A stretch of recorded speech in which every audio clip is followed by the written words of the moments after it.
Okay, so hello everyone, I am Shubham, and as sir introduced me, so I am a PhD scholar here in IIIT Delhi.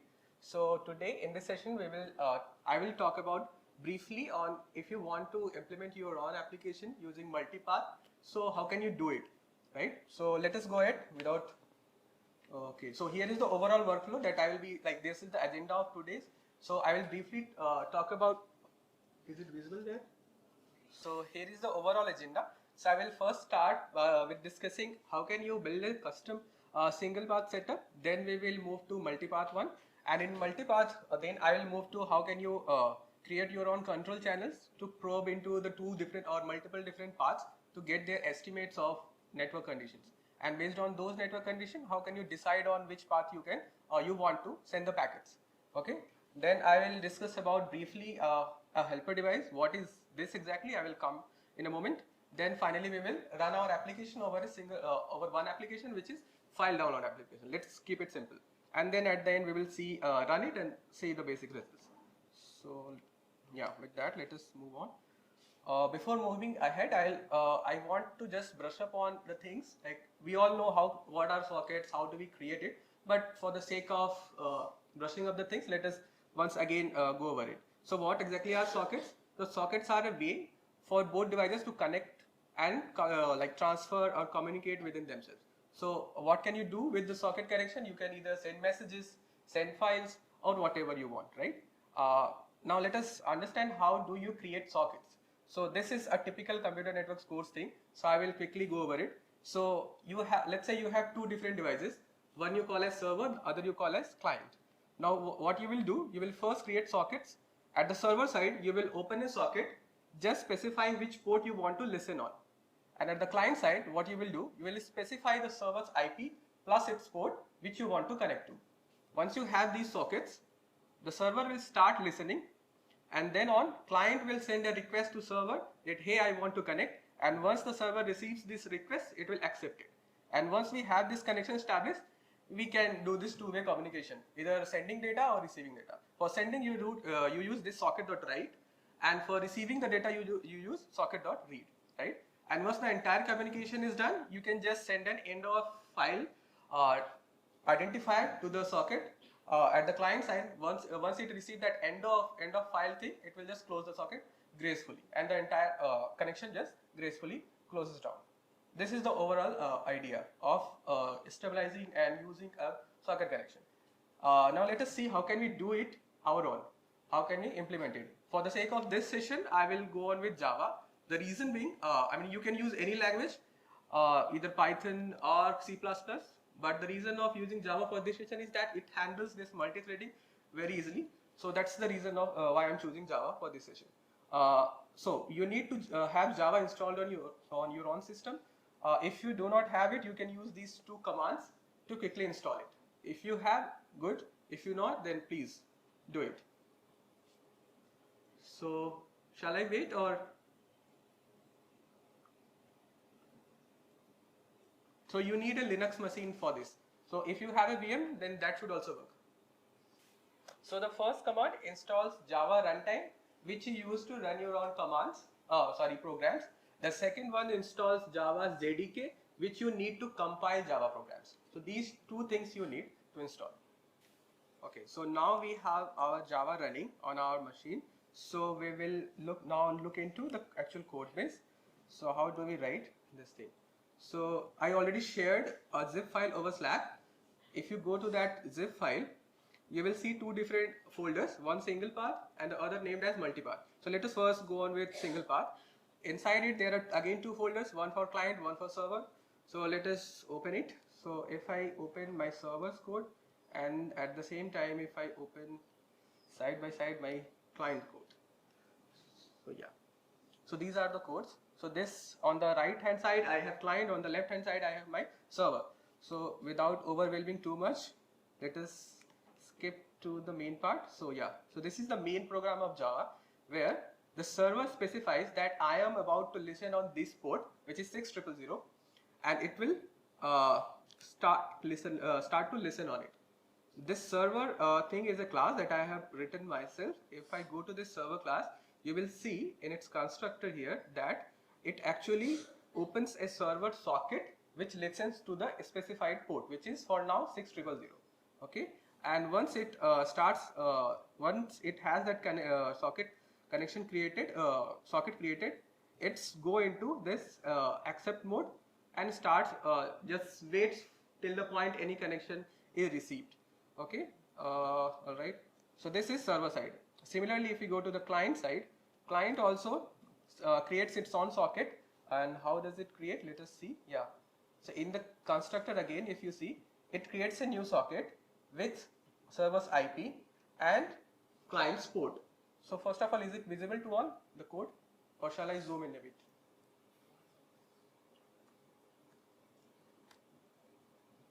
Is it fine? Okay. So yeah, so server's IP and server's port. Once we have this thing created, okay, yeah. Once we have this socket created, we will use this socket's file descriptor to send data. So it will first create the socket. At the same time, it will send a request to the server, where the server will accept that connection and create a file descriptor. Now we will have we'll be having two different file descriptors in the server also and the client, and we can use that file descriptor to write or read data. Okay. Assuming that we have that file descriptor and connection established, what we will do, we will start sending file, because for now, for this session, we are using a file download application. So it will just send a file which is there in this folder. If you see video at the server side, there is a video. This video we will download from our server using our client. Okay, so what is there in that send file function? So send file function starts by reading the file first. It reads the entire content of the file and keeps it in a byte buffer. And from this byte buffer, you will create smaller chunks of data that you will send. What should be the chunk size? You all know for Ethernet, it will be 1500 around, right? So I will what is done here in this code, that we are slicing it into smaller chunks. For now, we are using 1011 buffer size. Okay, so we will read this file into smaller buffer sizes, which is 1011 for now, and these chunks will be again sent to the client side. So yeah, where is it? Yeah, I read the file. Then what I will do, I will continuously break it into smaller chunks of sizes that I specified 1011, and once I have that byte, I will attach a timestamp to it. Why am I attaching a timestamp? Because for this estimating the network lag, because we want to analyze its performance, how much lag it introduces and all, right? So that's why this is not a mandatory thing, but for the sake of this session, in order to understand how much lag it introduces, we are attaching this timestamp. So I am attaching this timestamp with those bytes, and then once those bytes timestamps are attached, I just write to the socket. So this connected socket I am writing to what? My buffer. Okay. Similarly, on the client side, if you see in the receive side, what it does, it just listens, reads from the connected socket. The chunk size is again same, and once it receives those chunks, it writes to a file. Okay, this is what it does.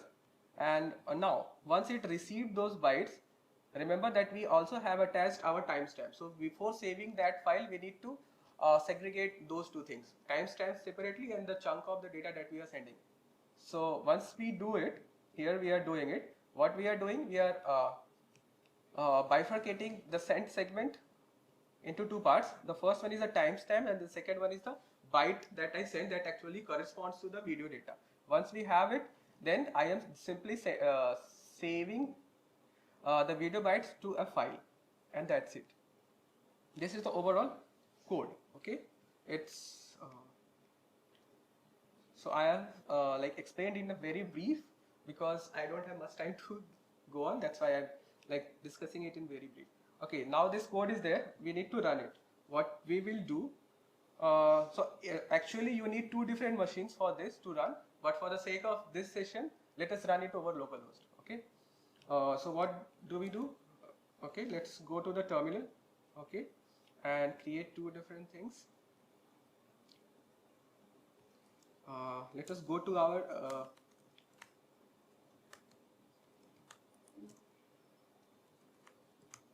So we are at the very beginning, we will go to single path, then go to server, okay, and then run Java C. We need to first compile the program. So Java C main.java, it compiled. Similarly at the client side, if we go, okay, and then do this,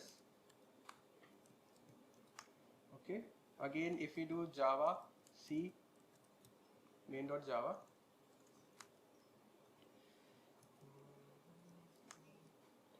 both program compile. Now we will first run the server, okay, Java main. Server started listening on port 6000, and we will similarly do with client. So what did it say? Okay, so you need to change this IP, right? Yeah.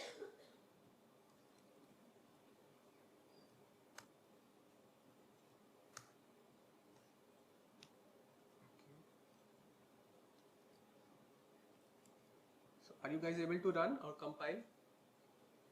If you do it, so it will continuously run and listen. So this is currently on one device. I will show you over two different devices. So I have already logged into my two devices. So this is my server device. You can see here. So I will compile it. Java. Okay. This is my client, and there's another machine which I will use as server. So I can show you the IPs of these two machines. So this is a Wi-Fi connection. This is 10.42.0.1 because it's a Wi-Fi interface, and this is a different device. You can see, yeah, it has an IP address there. Okay, let us. So this is my client. This is my server.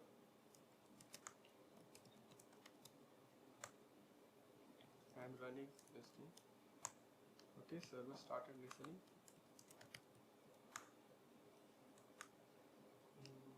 What it is.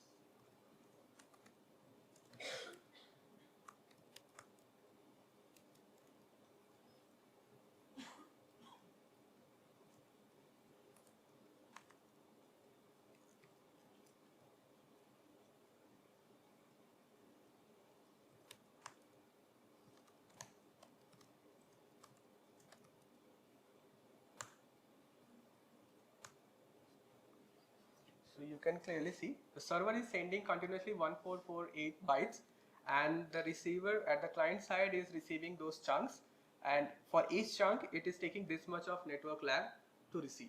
Okay, so this is for single path, just single socket. So I'm stopping it. Yeah, these are in milliseconds, yes, 641 milliseconds. I'll quickly define this network lag. So this network lag shows you how much time does it take for the client to download from server the entire file, not the entire file, the chunk of a file. So it's application level latency, right from the server to the client. Okay, you might be getting way lesser than this because I'm actually transferring between two physically separate devices. So that's why it's 641.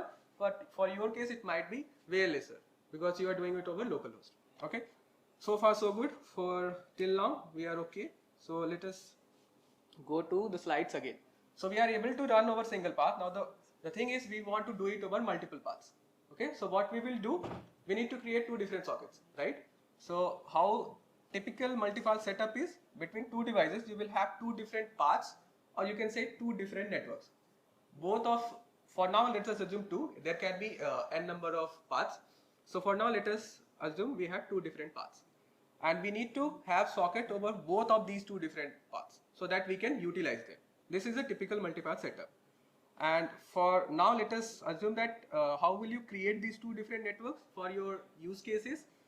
You can use let's say this laptop on this side, right side, can have two different interfaces.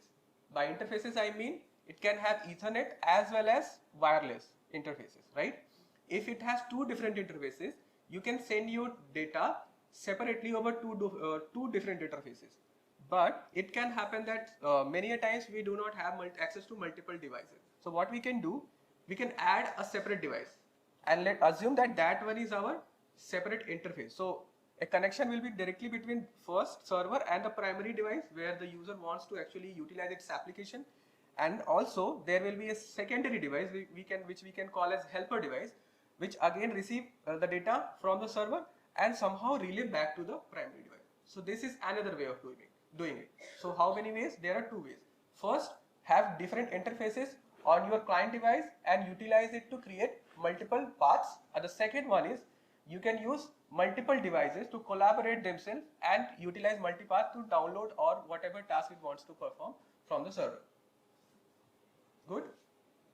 Okay. So now let us look into the code how to actually do it in case of multipath. So again, now let us go to the multipath code.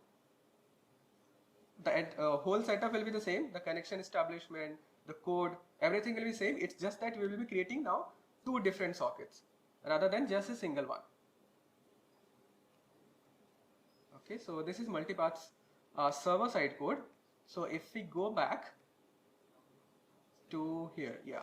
So now we are specifying two different ports to listen on the server, and at the client side now we have two different paths to connect to, two different ports to connect to.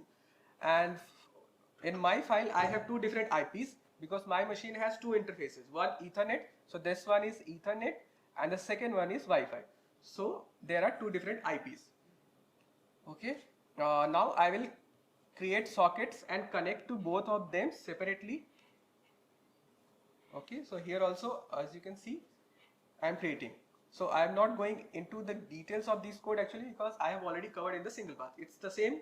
It's just that I am now creating two different sockets for two different IP and port. Okay, so that's the thing. Now we can also see here a few more details called RTT handlers. But before going into that, let us go back to the slides and see why do we need it. Now we have multipath setup. Now the question is, out of multiple paths, how will you choose which path you want to send your data to? Correct? And how will you do? For that you need a write scheduler. But which scheduler do you use? So there can be multiple options. So typically there are these many, which is first one is main RTT, which is a typical scheduler that is there in MPTCP. That is what Sir also covered. So what it does, in both of the paths, it checks what is its current RTT, and before sending a data, it just sees whichever path has the least RTT, it will send its chunks over that. Simple. Now the second one is MinCT. What does it mean? It sends its data over that path which has the least file completion time. File completion time means it will take least amount of time to send your chunk over that path. Okay, that is MinCT. Now the third one is round robin, which the name itself implies. It one by one sequentially sends over both the paths, or path 1, path 2, or path n, and then again move on to the same path 1.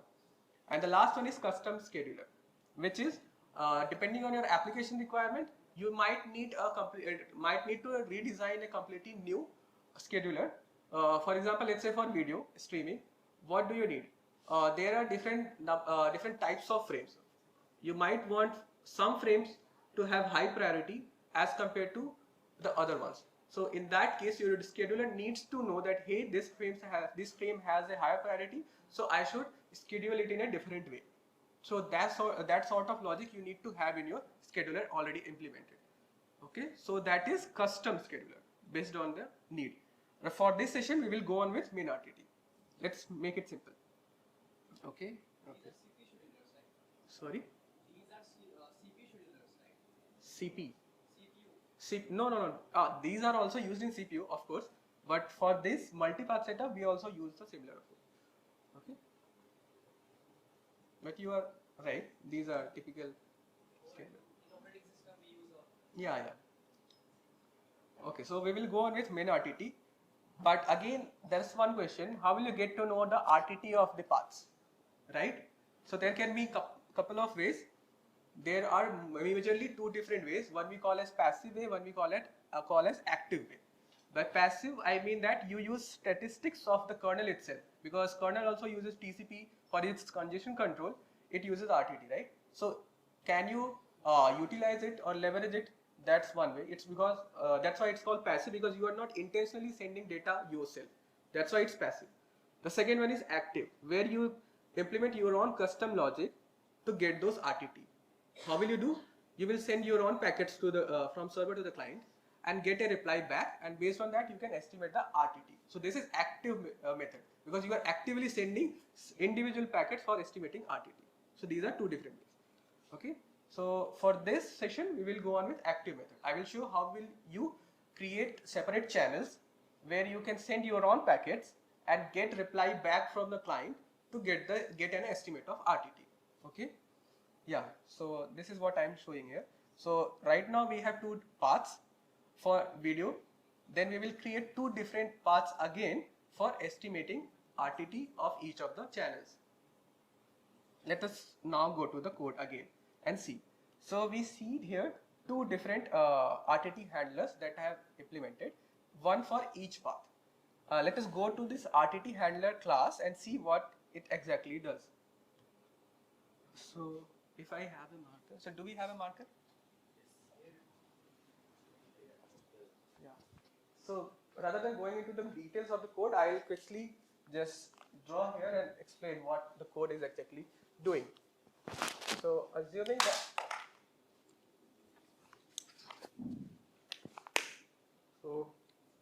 assuming that assume that we have two devices. This is server. Is it visible to behind? And we have, let's say, our client. We have two different connections. Okay, and we need to estimate RTT. So what will we do? We can send a packet, let's say 1, attach a timestamp, and we will send it. Once the client receives it, it does nothing, just reply it back again. Now let's say this was at time t, we will receive this timestamp at t plus 1, right?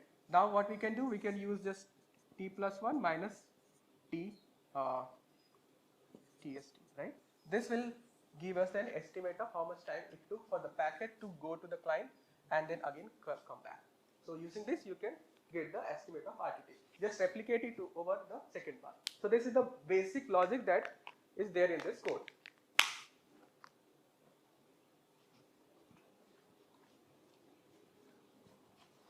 So far so good. Any doubts? Okay. So with that, yes. So we will create those channels, one for each of these paths, and run them over different threads so that it do not interfere with our video data.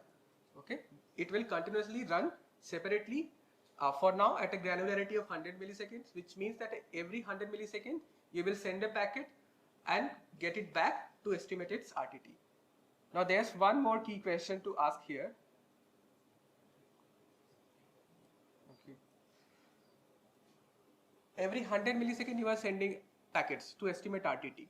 So in general, RTTs are noisy in nature, right? It can fluctuate a lot. So you do not need these fluctuations to impact your application's performance. So what you will do, you will maintain an estimate over past few values. So what's the way of doing it? There can be different ways.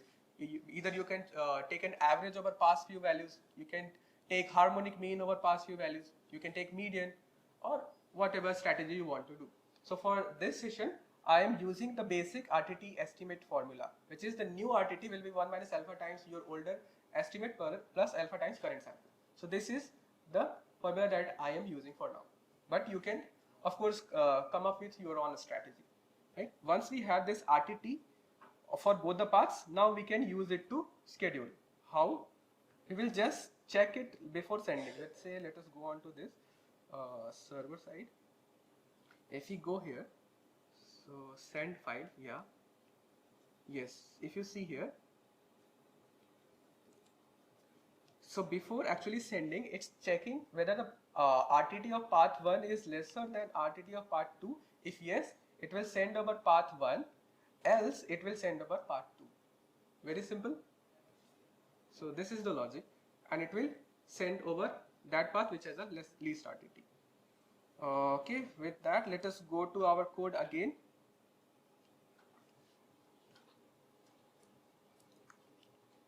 Okay, now let us go to our multipath code.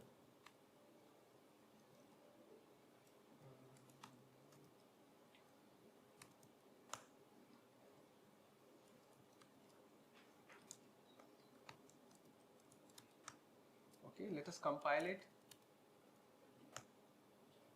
you need to go to that multipath code, then it's server and client, and do it. Java C main.java. Okay, let us run our server.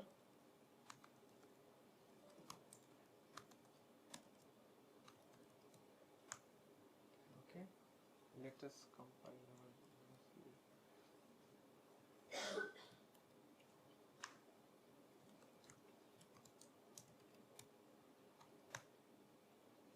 So you can see I have now started sending over this. Let me just quickly stop it. Yeah.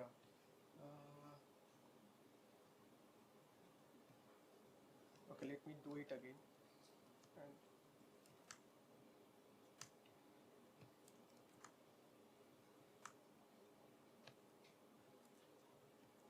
yeah. So initially, how the program starts, it first starts sending RTT packets and get an estimate for each of the path. So here we can see that for path 1, right now it's 261 millisecond, and for path 2, right now it's 142 milliseconds.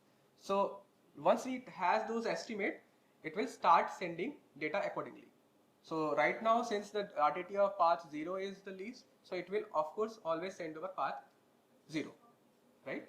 So yeah, so let it run for a while.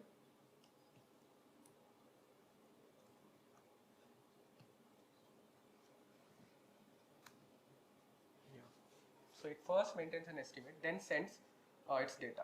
And in between you can see here that it's also sending those RTT packets and getting estimates. And based on those, it is sending. And on the client side, we can see that it's continuous, since it is continuously sending over the path 0, that's why we are always receiving the data over path 0 only. Right? Now if we go to a file, yeah, here you can see, I think both the machines are not synced right now, that's why we are getting some negative value as well. But yeah, you can see that this logs all the network lag in this file. So it always sent over path this one with RTTs, not RTTs, but the lag this much. Okay. So right now this I'm using two different interfaces. One is Ethernet, the other is Wi-Fi. And for Wi-Fi it's very fluctuating, so it might get. So see here, right? So that you can see that initially it was very low, but all of a sudden it went into the order of hundreds. Then again it came back. So yeah, we can see these fluctuations in network lag. So we can get a plot of it also. So there's, if you see to your folder, there's a file named plot.py. Yeah, this file, which actually plots a bar plot of both of these. So if I, instead of showing, if I do this,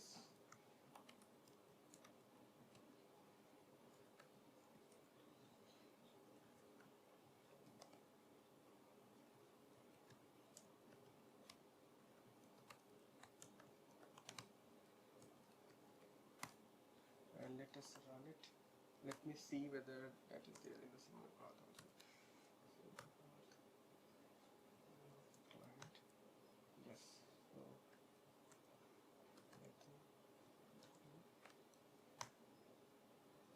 okay, let us see. Yeah, there is this a.png. Let us go to the code. We will have this a.png. Yeah, you can see over this distribution of the network lag that you get. Over single paths, it's way higher because we are only sending over one path. While in case of multipath, it's lesser than single path. Why is it so? I think you should be able to say this. Can anyone? Why is it small? The network lag is smaller in multipath. Sorry.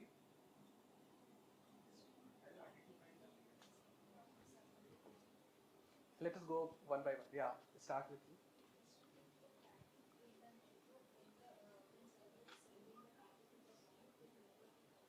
Hmm.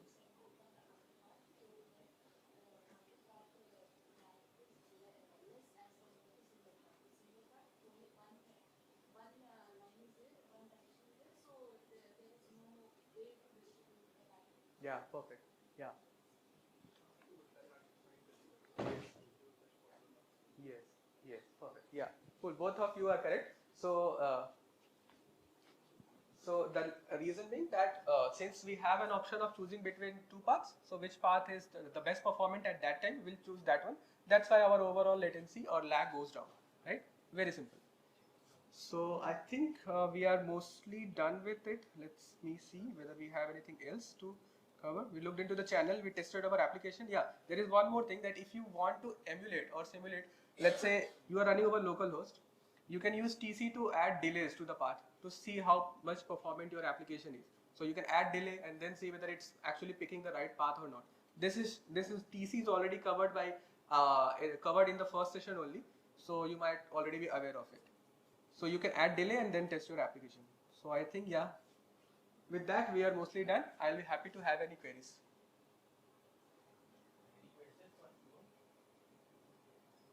So to summarize, I will just quickly go over the entire thing that I covered.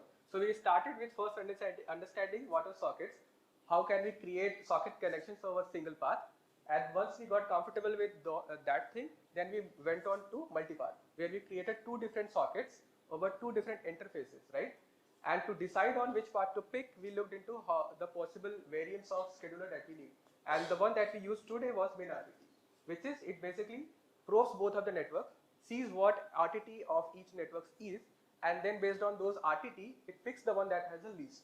Okay, and which one is the least? It sends this chunks to over that one. And that is what we tested, and we tested over a file download application. And we saw in our results that the overall file completion time or the network lag of multipath is lesser as compared to single path. The reason being we have option of picking the best path at a given time, right? Okay, good. Thank you.